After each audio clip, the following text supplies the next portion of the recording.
야담상회를 찾아주신 선비님들 감사드려옵니다. 야담상회, 오늘의 이야기 시작합니다.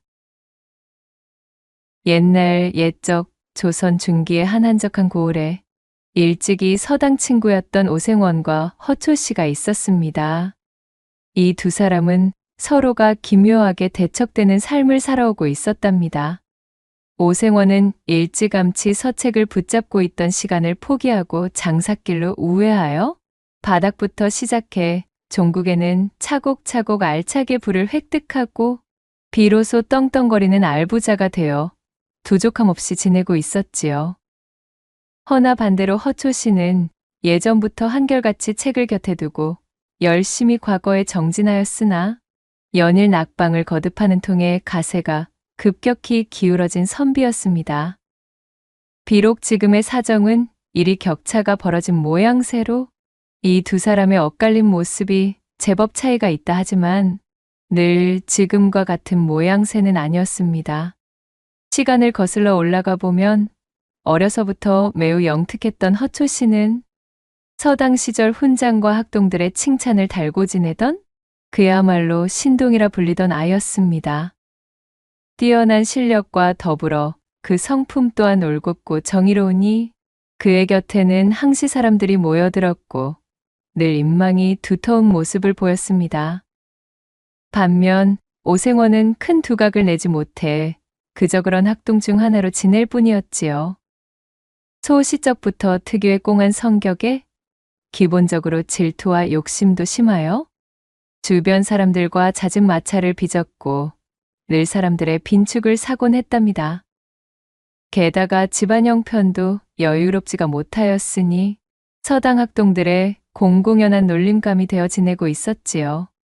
실력은 모자랐지만 그 욕심만큼은 어느 누구에게도 지지 않았던 오생원은 어린 마음에 크게 상심하게 되었습니다. 사정이 이렇다 보니 오생원은 늘 어진 성심의 허초씨를 자신의 눈엣가시로 여기며 살아왔습니다. 허초씨가 크게 무언가를 잘못한 것이 없었지만 그를 향한 열등감이 하늘을 찔러 견딜 수가 없을 지경이었지요. 오생원의 그런 마음을 일절 알지 못했던 심성착한 허초씨는 집안이 어려웠던 오생원을 물심양면 아낌없이 도와주곤 하였습니다. 허나 자존심이 대단했던 오생원은 이것마저도 굉장한 치욕으로 다가왔습니다. 허초씨의 조건 없는 경제적인 원조가 자신의 살림에 도움은 되었으나 허초씨에 대한 감사의 마음보다는 열등감만 더 키우는 원인이 되었으니까요. 그는 자신의 집안 형편이 어려워 허초씨의 도움을 받아야 하는 현실이 너무도 비참했습니다. 장성하면 기필코 허초씨를 뛰어넘는 사람이 되어 그의 머리 꼭대기 위에서 복수를 하리라 다짐하며 이를 악물었지요. 오생원의 이런 속마음도 모르는 허초씨는 그저 그를 깊은 친구로 대했고 언제나 제 곁에 두고 힘을 보태주며 지냈습니다. 시간은 점점 더 흐르게 되었고 학동의 신분을 벗어난 두 사람은 어느덧 무럭무럭 성장하여 각자가 가정을 꾸리게 되었습니다. 물론 그러는 동안에도 오생원은 허초씨가 마음에 둔 교수에게 먼저 혼담을 보낸 뒤 그녀를 욕보이고 소박 놓는 것으로 허초씨의 혼삿길을 막아서는 등 금수만도 못한 못된 짓을 서슴지 않았습니다. 그리고 이때부터 시간을 보내면 보낼수록 두 사람의 살림살이 격차가 눈에 띄게 벌어지기 시작했답니다. 어려서부터 이를 악물고 결심한 것이 있어 돈이 되는 일이라면 그 어떤 더러운 일도 마다 않던 오생원은 진작에 장사의 길에 서서 약삭빠른 자신의 재능을 꽃피웠습니다. 그는 어두운 돈, 눈먼 돈, 더러운 돈 구분 없이 끌어다 모으며 바닥부터 올라와 차곡차곡 부를 축적하고 있었습니다. 돈을 향한 오생원의 집념은 실로 무서울 정도였어요. 그는 두 번 다시 형편이 넉넉지 못한 시절로는 돌아가기 싫다는 듯 악착같이 돈을 쫓고 있었습니다. 그 반면 신동 소리를 들으며 자랐던 허초씨는 중요한 순간의 관문마다 고배를 마시며 톳이 신세를 벗어나지 못하는 중이었지요. 이후로는 그 넉넉하던 갓에마저도 점차 기울어만 갔고 어느새 톳이라는 허울뿐인 초라한 감투만이 남게 되었습니다. 허초 씨가 그렇게 일이 제대로 풀리지 않고 주춤하는 사이 먼 발치에서 그의 소식에 귀를 쫑긋 기울이고 있던 오생원은 그의 앞에 닥친 불행과 흉사에 날마다 쾌재를 불렀지요. 이거 듣자니 허초시 그놈의 가세가 기울어. 이제는 과거 시험을 보기 위해 한양에 오를 노자조차도 마련하기가 힘들어졌다지? 그거 참 듣던 중 반가운 소리로구먼? 거 아주 꼴 좋다. 오생원은 허초 씨의 몰락이 마치 어릴 적부터 염원해오던 자신의 목표를 이룬 듯 그저 반갑기만 한 것이었습니다. 오생원은 그날 밤 기쁨을 감추지 못하고 돈을 잔뜩 풀어 기녀들을 데려온 뒤 연회로에서 흥청망청 뒤섞여 놀며 옷가지들이 흠뻑 젖은 기녀들을 품에 안고 방탕한 노름을 이어가며 삼경을 지새웠지요. 이렇게 장성한 두 사람의 운명이 서로 엇갈린 가운데 이제 오생원이 허초 씨보다 갖추지 못한 유일한 부분은 후사의 연이 없던 무자식의 자신과는 달리 허초 씨에게는 떡두꺼비 같은 아들이 있다는 것. 그 하나뿐이었습니다. 그럼에도 욕심을 거두지 못했던 오생원은 여전히 허초 씨를 마음에 두고 명분 없는 적개심을 버리지 않았지요. 어느 한적한 저녁 나절, 곰방대를 빼물고 마당을 바라보며 여유를 즐기던 오생원의 집에 그간은 코빼기도 비추지 않던 허초 씨가 불쑥 찾아들었습니다. 예상하지 못했던 허초 씨의 방문에 오생원이 눈을 흘기며 귀고만장 비꼬는 투로 입을 열었답니다. 어이구, 이게 누구신가? 그야말로 지체 높은 우리 초시 어르신께서 이 어인일로 이리 누추한 저 오생원의 거처까지 친히 걸음을 다 주셨누. 내일은 해가 서쪽에서 뜨겠구먼 그려? 이 같은 오생원의 빈정거림에도 허초 씨는 화를 내기는커녕 허어 웃으며 그에게 대답하는 것이었습니다. 아니, 오생원 이 사람아, 못 보던 사이에 아주 농이 한층 더 심해지셨구먼. 어디 내가 못 올 때라도 왔는가? 이 대체 얼마 만에 우리가 이리 다시 만나는 것인가? 그러지 마시고 우리 이리 얼굴을 마주하게 되었으니 오래간만에 술이나 한잔 나누세나. 허초 씨가 푸근하게 웃으며 너스레를 던지자 그것을 바라보고 있던 오생원의 얼굴이 대번에 구겨졌습니다. 오생원은 예전부터 허초 씨의 저런 모습이 마음에 들지 않았지요. 자신이 기를 쓰고 뱉어내는 모진 소리에도 허초 씨는 마음에 생채기 하나 나지 않아 보였습니다. 그 호방하고 대범한 성품이 속 좁고 질투 많은 오생원의 속을 더욱 헤집어 놓는 것이었습니다. 오생원은 크게 헛기침을 하고는 마지못해 하인을 호출하여 술상을 차려오라 역정을 냈습니다. 괜시레 짜증을 받은 하인은 돌아서며 욕지기를 중얼거렸고 한참이 지난 후 부엌대기 하녀 하나가 조촐한 술상을 차려와 두 사람의 앞에 내려놓았지요. 오생원이 미리 하인에게 언질해 놓은 대로 비싸고 좋은 안주거리라고는 찾아볼 수 없는 지독하게도 조촐한 술상이었습니다. 나물 몇 점이 전부였으나 오생원은 그마저도 허초 씨에게 대접하기 아까워 이를 갈고 있었답니다. 허나 허초 씨는 그런 것일랑 아무렇지도 않다는 듯 술상을 받자마자 기뻐하며 외쳤지요. 어이구, 이거 갑자기 찾아와서 신뢰가 많네. 내 한 상 잘 얻어먹겠네. 인사치레를 하고 술잔을 기울이던 허초 씨가 웃으며 입안 가득 탁배기를 털어넣었습니다. 그렇게 한참이 지나자 오생원이 허초 씨에게 물었습니다. 그래, 찾아온 용건이 무엇인가? 자네와 내가 왕래를 끊은 지 제법 된 것으로 아네만 이리 연통도 없이 불쑥 찾아온 것을 보아하니 필경 무슨 부탁을 할 것이 있어 보이는데 말이야. 내 말이 틀렸는가? 오생원의 물음에 허초 씨가 빙그레 웃으며 고개를 끄덕였습니다. 그리고는 깊이 고민하는 표정이 되더니 말문을 열었지요. 자네, 돈을 좀 빌려줄 수 있겠나? 뭐, 돈? 아니, 이 사람이 갑자기 찾아와서 느닷없이 무슨 봉창을 두드리는 소리인가? 돈이라니? 돈이라는 단어를 들은 오생원의 눈썹이 대번에 지네처럼 꿈틀댔습니다. 그의 표정을 바라본 허초 씨는 술 한 잔을 입에 털어놓고는 한숨을 쉬며 말을 이었습니다. 사실은 내가 지병을 앓고 있는 데다가 말일세. 못난 서방을 둔 죄로 이제는 다세마저 좋지 않아 기울고 말았다네. 앞으로 남겨질 아들놈과 아내가 걱정되어 매 밤잠을 설치는 나날이 계속되고 있지. 당장에 떠오르는 사람이 자네뿐이니 내 염치 불구하고 이리 걸음을 하게 되었지 무엇인가. 우리가 어릴 적 서당 친구로 알고 지낸 정이 얕지는 않으니 어떻게 좀 아니 되겠는가? 어흥, 일 없네 그려. 지금은 나도 사정이 힘든 때일세. 겉으로나 번지르르 하지. 속은 골아 터져서 영 실속이 없지 뭐겠는가. 그런가? 내가 보기에는 더할 나위 없이 풍족해 보이네만. 그것이 다 허상이고 헛개비 아니겠는가. 나도 이래저래 아주 들어갈 곳이 많아서 죽겠다네. 버는 만큼 또 나가야 될 것도 많은 법이니까 말일세. 오생원은 소식적 자신이 허초 씨에게 받았던 도움은 일절 생각지도 않았습니다.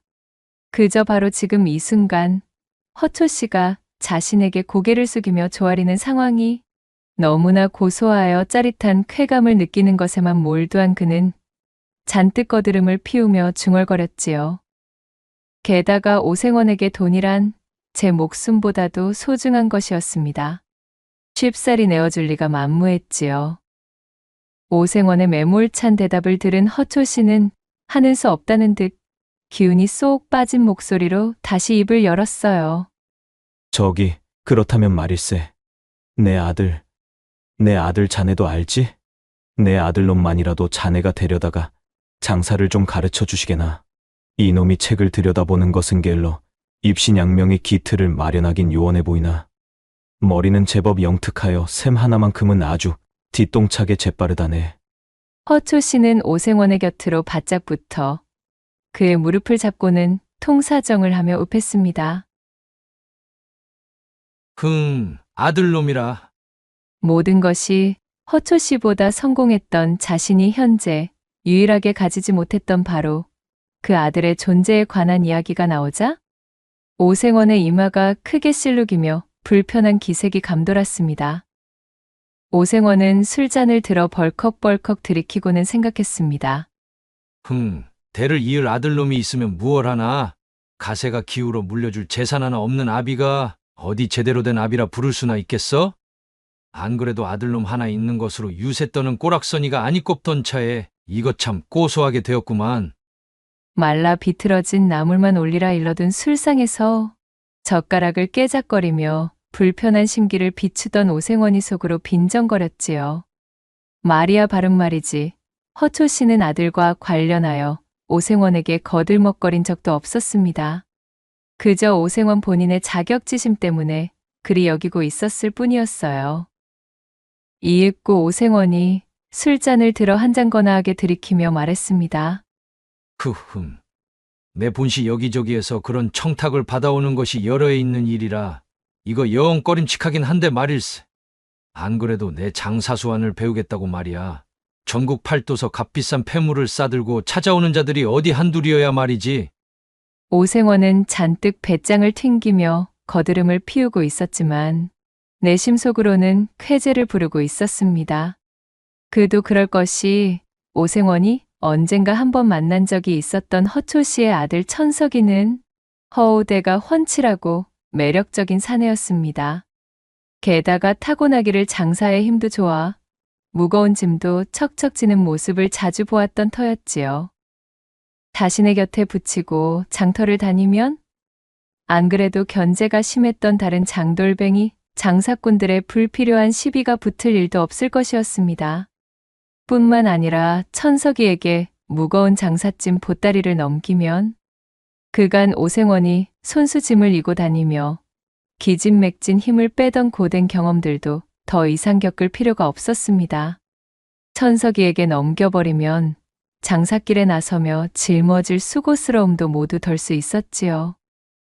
귀찮고 힘이 드는 여러 자비를 천석이에게 다 떠넘기고도 장사 수완을 전수한다는 핑계로 품삯 한 푼 줄 필요조차 없었으니 이 얼마나 남는 장사 아니었겠어요. 그중 오생원의 마음을 사로잡은 으뜸의 이유는 뭐니 해도 자신이 늘 열등감을 품고 있던 허초 씨의 아들을 자신의 밑에 두고 하인마냥 부릴 수 있다는 짜릿하기 그지없는 승리감이었습니다. 정말이지 이것보다 더 신명나는 이유는 찾기가 힘들었지요. 어린 시절 허초 씨를 보면서 가졌던 그 모든 질투와 자격지심이 한 방에 날아가는 듯한 기분이었습니다. 여기까지 생각이 미쳤던 오생원은 큰 선심을 쓰듯 팔짱을 끼고 허초 씨에게 말했답니다. 정이 자네의 뜻이 그러하다면 내일부터 천석이를 우리 집으로 보내보시게. 내 자네가 하도 간곡한 성의를 보이기에 청을 들어주도록 하겠네만 이 장사라는 것은 말일세 쉽지만은 않은 길일게야.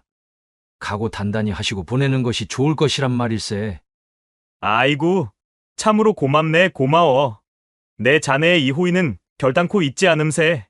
허초 씨는 오생원의 속마음을 아는지 모르는지 연신 그에게 고개를 숙이며 감사를 표했습니다.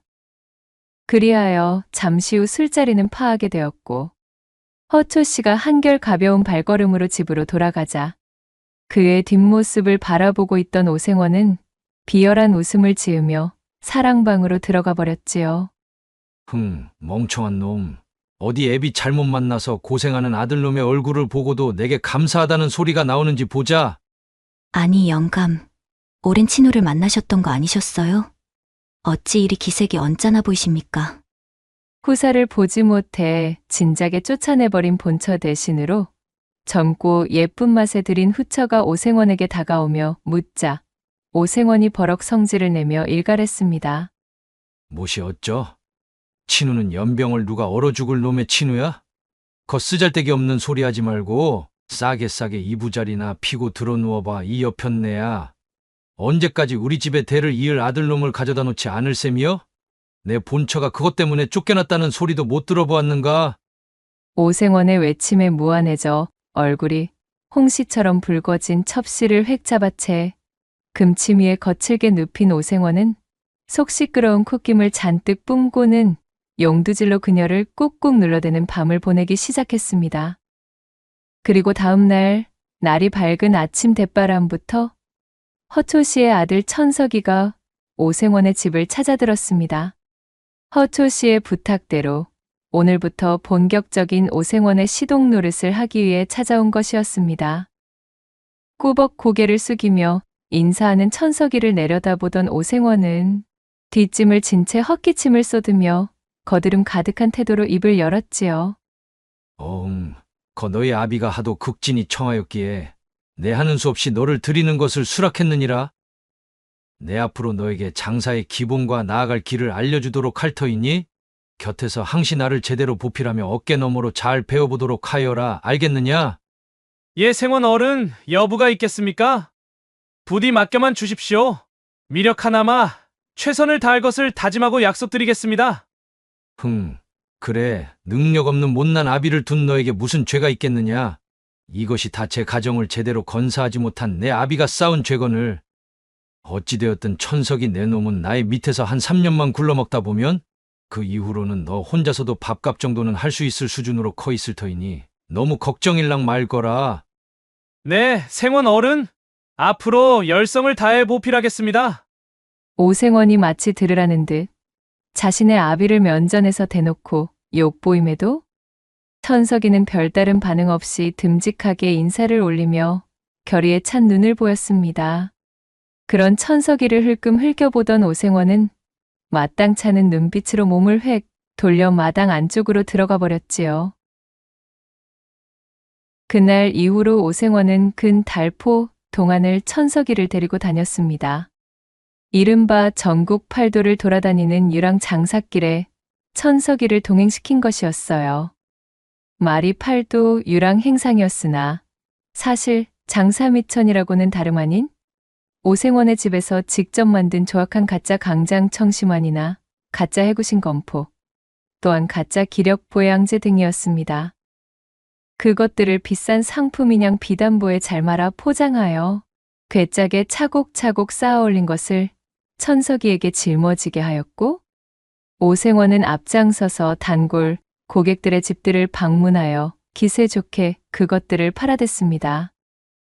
여느 때와 마찬가지로 어느 으리으리한 기와집 앞에 선 오생원은 늘상 왕래하던 사이인 듯 대문을 익숙하게 두드렸지요.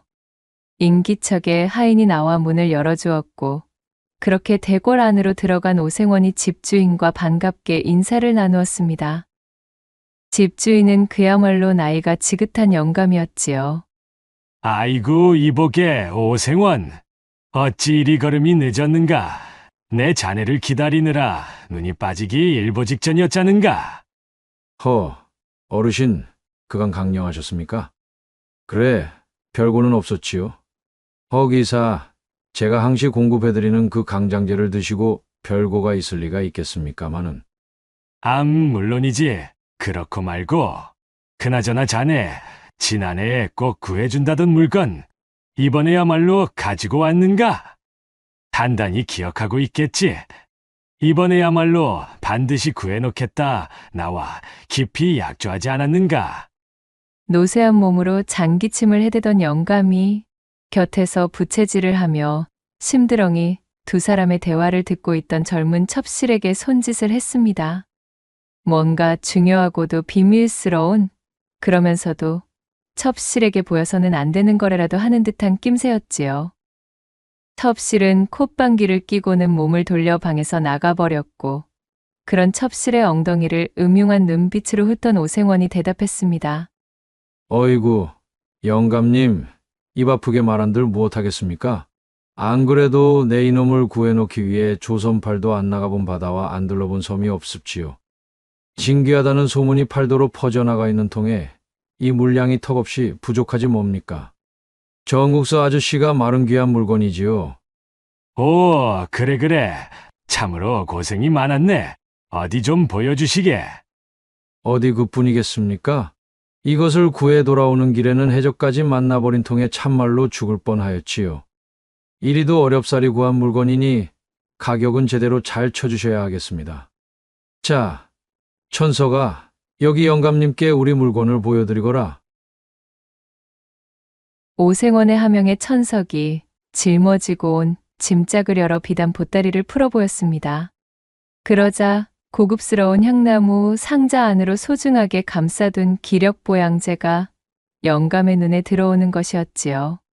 저 오랑캐국의 우두머리조차도 감히 마음대로 취하지 못했다는 귀하디 귀한 보력제입니다. 임금 앞으로 들어가는 진상품과 동일한 품질의 것이지요. 아시겠으나 그야말로 부르는 것이 값인 물건임을 명심해 주십시오, 어르신. 오호라. 그래. 내 값은 달라는 대로 쳐줄 터이니 일단 자네가 가지고 있는 물량을 모조리 내게 넘기게. 아이고, 어르신, 그것은 아니 될 말씀입니다요. 저기 한양의 강참판 어르신 댁에도 가져가기로 이미 깊은 약조가 되어 있습지요. 이걸 여기서 영감님께 싸그리 넘겨버리면 저는 뒷감당이 아니 됩니다. 신들린 듯한 말솜씨로 그럴듯한 거짓부렁을 지어내는 오생원의 입담에 영감은 애가 달아 발을 동동 구르며 애걸복걸하는 모양새가 되었지요. 어허, 이 사람아. 곱절로 쳐주겠네. 내게 넘기게나. 아까 보지 않았던가. 이 나이에 저런 젊은 첩을 끼고 사려니 내 하루가 다르게 기력이 부족함을 느끼고 있지 않았겠는가 말이야. 돈이라면 달라는 대로 줄 터이니 사정 좀 봐주시게나. 이러시면 참으로 곤란한디. 다른 사람도 아니고 영감님이시니 내 이번만 특별하게 밀어드리겠습니다. 대신 절대 다른 곳에 소문내시면 아니 되시는 부부님은 또 명심해 주십시오, 어르신. 영감님께 전량을 넘겼다는 풍문이 퍼지기라도 하는 날에는 저는 이제 다시는 영감님과는 거래를 못할 터이니 말입지요. 그렇게 잘 짜여진 각본대로 움직인 오생원이 영감에게 싸구려 가짜 언약을 덤터기 먹여 옴팡지게도 비싼 값에 밀어넣었고, 천석이가 짊어지고 있던 괴짝의 거의 대부분을 소진하게 되었습니다. 가벼운 발걸음으로 영감의 집을 나선 지 조금 지났을 때 자꾸만 뒤를 돌아 방금 전에 기와집을 힐끔거리던 천석이 무겁게 입을 열었습니다. 저 하생원 어른, 제가 무엇을 좀 여쭈어도 되겠습니까? 그래, 말해보거라. 다름이 아니고 방금 파신 기억 보양제 말입니다. 그것은 그저 제가 뜯어온 자포를 말려 집에서 대충 뭉쳐낸 한약 아닌지요. 그런 것을 어찌 저리도 비싼 값으로 팔 수가 있으십니까? 천석이의 말을 들은 오생원이 너무나 한심하다는 표정을 지으며 멈춰섰습니다. 그는 꾸짖듯 천석에게 소리쳤지요. 무엇이 어쩌고 어째? 아니, 이런 세상천지 덜떨어진 놈 같으니라고는 제 아비를 닮아 융통성이라는 것이 아예 씨가 말라버린 놈이로구만. 이 멍청한 놈아, 본디 장사라는 것이 다 그런 것임을 정녕 모른단 말이더냐? 자네 집미에 진짜 백인 명약을 구해온들 그것이라고 어디 무조건 다 제값을 하는 줄 안다면 큰 오산이니라. 그저 좋은 것이라고 믿고 먹으면 그것이 곧 보양제요 보력제인 것을. 저 영감은 골골대는 몸으로 저토록 젊은 첩실비위를 맞추느라 밤마다 진땀을 빼며 시달리고 있으니 이번 거래로 누이 좋고 매부 좋고 아니겠느냐. 오생원이 침을 튀기며 열변을 토하니 천석이는 실망스럽다는 듯 작게 중얼거렸습니다. 허나 생원 어르신, 그것은 남을 속이는 행위지 않습니까? 아니, 이놈이 그래도 썩 입을 다물지 못할까? 그런 마음가짐으로 무슨 큰일을 배우겠다고. 내 놈은 참으로 부자가 되긴 다 글렀다, 이놈. 화가 나 잔뜩 성을 내며 팔자걸음으로 앞서 걷는 오생원의 뒷모습을 지켜보던 천석이 조용한 목소리로 말했지요. 부자라. 부자 말씀입니까? 천석은 오묘한 표정으로 성큼성큼 앞서가는 오생원을 바라보다 그의 뒤를 따라 걸음을 옮겼습니다. 그러한 일이 있고서도 두 사람은 줄곧 붙어 다니며 장사를 이어나갔지요. 두 사람은 정해진 기한 동안 조선 곳곳을 돌아다니며 장사에 매진하는 것을 게을리하지 않았답니다. 장사 미천으로 잔뜩 마련해둔 갖가지 가짜 보양제들을 몽땅 팔아치워 집으로 돌아올 시기가 되었을 때쯤에는 두둑하게 한몫 생긴 상태였지요. 준비한 물건을 모두 팔아치우고 집으로 돌아오는 길에 위치한 나루터에서 오생원의 장기침이 유독 심해지는 것이 느껴졌습니다. 장사를 나서던 때부터 나오던 마른 기침이었는데 지금은 눈에 띄게 심해진 모양새였습니다. 이거야 원, 제 얘기. 해가 갈수록 몸이 약해지는구먼. 자, 서두르자. 이 배를 놓치면 하루를 꼬박 기다려서 배를 잡아야 하니 손해가 이만저만이 아닐 것이야. 예, 생원 어른. 우직하게 자신을 보필하는 천석이의 부축을 받으며 그렇게 그들은 첫 장거리 장사길을 성공리에 마치고 집으로 돌아오게 되었습니다.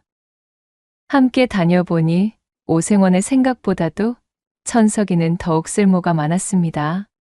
처음에는 허초 씨에 대한 자격지심과 억하심정으로 천석이를 낮잡아보고 멀리하였으나 시종일관 성실하고 초심을 잃지 않는 꾸준한 모습에 서서히 그에 대한 마음도 열리고 있었답니다.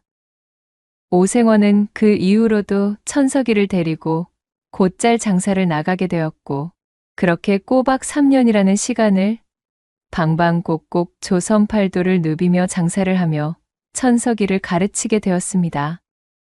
그 시간 동안 오생원의 장사 수완을 알뜰살뜰 흡수한 천석은 이제는 오생원이 시키지 않아도 능숙하게 장사를 할 수 있게 되었지요. 일취월장 수완이 늘어 천석이는 당최 못 파는 물건이 없었습니다. 어느 날은 목표한 금정보다도 훨씬 더 많은 수확을 올릴 때도 있었으니까요. 그러나 돈만을 바라보며 건강을 돌보는 것에 게을렀던 오생원은 계속되는 험난한 장사의 여정길에 노출되어 나날이 건강이 쇠약해지고 있었습니다. 꼬박 3년을 채우고 나니 그의 몸 상태는 매우 악화되었기에 장사 말미쯤에는 차도가 보이지 않을 정도로 좋지 않은 상황이 되어 있었습니다. 장기침으로 시작하던 곧불기가 이제는 뿌리 깊은 기침으로 변질되어 각혈의 빈도마저 잦아지더니 마침내 자리에 드러눕고 만 것이 아니겠어요?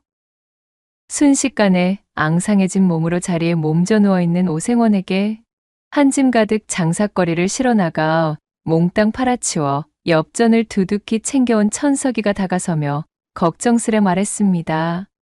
생원 어른, 좀 어떠십니까? 어서 쾌차하셔야 또 장사길에 나설 텐데요. 그동안 불평불만 한마디 뱉는 법 없이 자신의 밑에서 3년간 비가 오나 눈이 오나 한결같이 시중을 들어온 천석이를 어느새 신뢰하게 된 오생원은 자신을 찾아온 임종의 순간을 깨닫고는 입을 열었지요. 천서가, 그간 내 밑에서 온갖 툭툭한 일을 견디며 참으로 잘 버텨내었구나. 내가 가진 장사 수법을 너에게 모두 전수하였단다. 이제 나 없이 너 스스로도 충분히 부자가 되어 무너진 너의 집안과 가세를 일으킬 수 있을 것이다. 이제부터는 천석이 네가 나의 상단과 전방들을 맡아 관리하며 그렇게 명맥을 유지해다오. 그리고 우리 집안과 내 후처 역시도 내 잘 부탁하마. 속 깊은 곳에서 끓어오르는 진심을 힘겹게 전한 오생원이 눈물 가득한 얼굴로 천석이를 올려다보며 글썽거렸습니다. 후계자로 삼을 아들 하나 없었던 오생원은 자신을 보필하며 긴 시간을 함께해준 천석이에게 의부사들과도 엇비슷한 감정까지 느끼며 어느새 천석이를 의지하고 있는 자신을 발견한 것이었지요. 그렇게 끓어오르는 기침을 힘겹게 거두며 오생원이 말을 마치자 어찌된 영문인지 그것을 잠자코 듣고 있던 천석의 표정이 차갑게 식어가는 것이었습니다.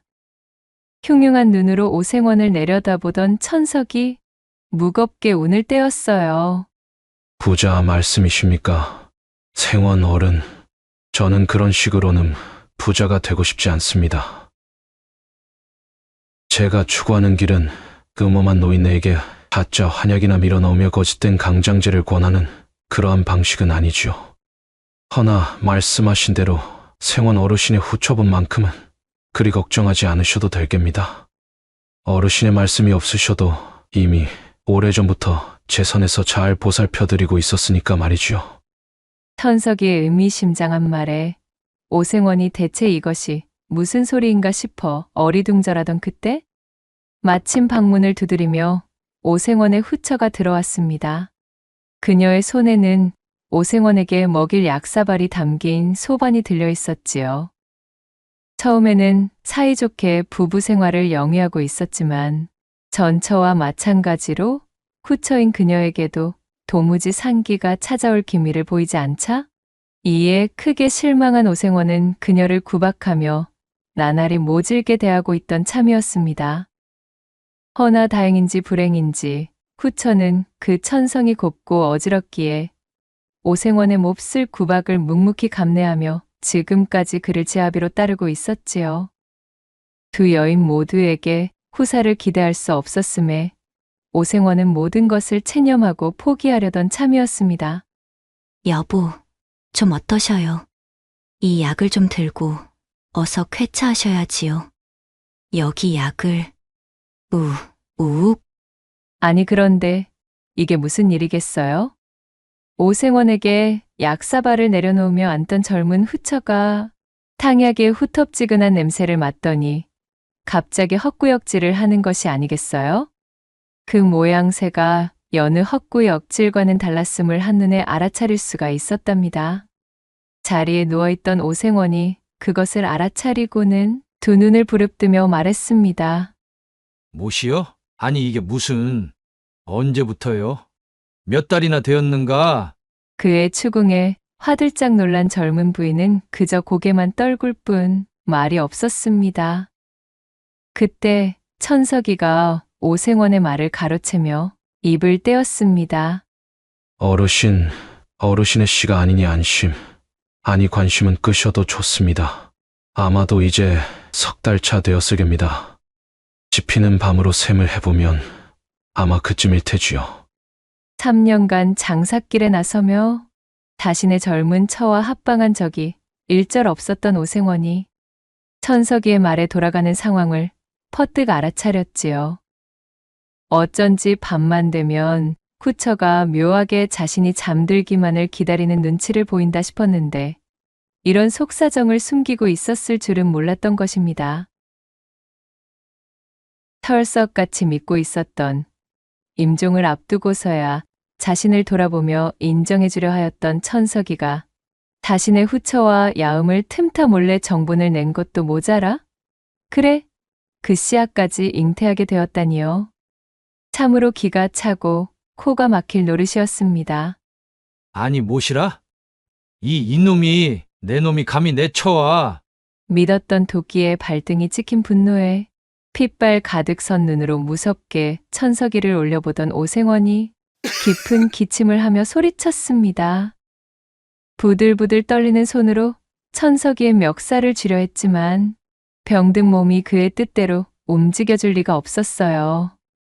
그런 오생원의 몸부림을 묵묵히 바라보고 있던 천석이는 아무런 표정도 없이 침착한 목소리로 말을 이어나갔습니다. 생원 어른께서 일찍이 저희 아버지를 하대하며 괄시해온 것을 저는 이 집에 들어오기 전부터 모두 알고 있었습니다. 소시적 제 아버지의 도움을 받아 생원 어른께서 본인의 집안을 일으키고도 정작 저희 아버지가 도움이 필요할 땐 냉랭히 외면하셨던 것 또한 잘 알고 있지요. 생원 어른, 일전에 저를 향해 부자가 되긴 글러먹은 놈이라 칭하신 적이 있으시지요. 허나 저는 생원 어른과는 조금 다른 길로 걸었을 뿐 부자가 된다는 최종 목표는 다르지 않았습니다. 제가 부자가 되는 방식은 바로 이런 식이었으니까요. 저는 이 집안의 모든 것을 물려받을 적법한 후배가 끊긴 이 집안을 취하여 제 것으로 만들 작정입니다. 여기 있는 어르신의 후처와 새살림을 차려 뱃속에 있는 아이와 함께 가정을 꾸려서 말이죠.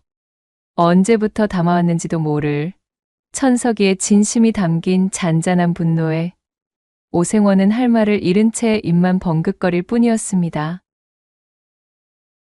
그의 황망한 눈빛을 내려다보며 천석이 마지막 말을 뱉었습니다. 생원 어른, 본디 장사라는 것이 이런 것 아니겠습니까? 제게 그리 가르치지 않으셨습니까? 누이 좋고 매부 좋은 것이 바로 장사의 기본이라고 말이지요. 가르침대로 행하고자 하였던 것이니 너무 노여워는 마시기 바라겠습니다, 어르신. 이놈! 부엉이가 구슬프게 우는 삼경의 시각, 치밀어 오르는 화를 주체 못한 오생원은 그날 밤을 넘기지 못하고 그렇게 원통하게도 눈을 감아버렸습니다. 임종의 순간을 맞이한 오생원의 얼굴에는 설명할 수 없는 회환과 절망감, 그리고 참회인지 원통인지 헤아릴 수 없는 눈물 한 줄기가 맺혀 있었답니다. 대를 이을 자식이 없었던 오생원의 장례를 성대하게 치러준 천석이는 생전 오생원의 부자론에 대한 조언대로 그가 이룬 모든 것을 취하여 투철한 장사꾼으로서의 면모를 유감없이 발휘하였습니다. 자신의 아이를 잉태한 그의 젊은 처와 부부의 가약을 맺고 오생원이 한평생 긁어모은 재산을 손쉽게 차지하여 기울어가던 허초 씨의 가세를 단숨에 일으켰을 뿐 아니라 그간 핍박받으며 모진 구박 속에 살던 후처에게 날개를 달아주어 그녀가 행복할 수 있도록 최선을 다하였고 후처 역시도 자신에게 어질게 대해주는 천석이를 새로운 지아비로 모시며 그렇게 행복한 삶을 꾸려나갔다 전해지고 있사옵니다. 구독과 좋아요, 댓글로 야담상회를 응원해 주셔요. 늘 잊지 않고 야담상회를 찾아주시는 선비님들 시청해 주셔서 참으로 감사하옵니다.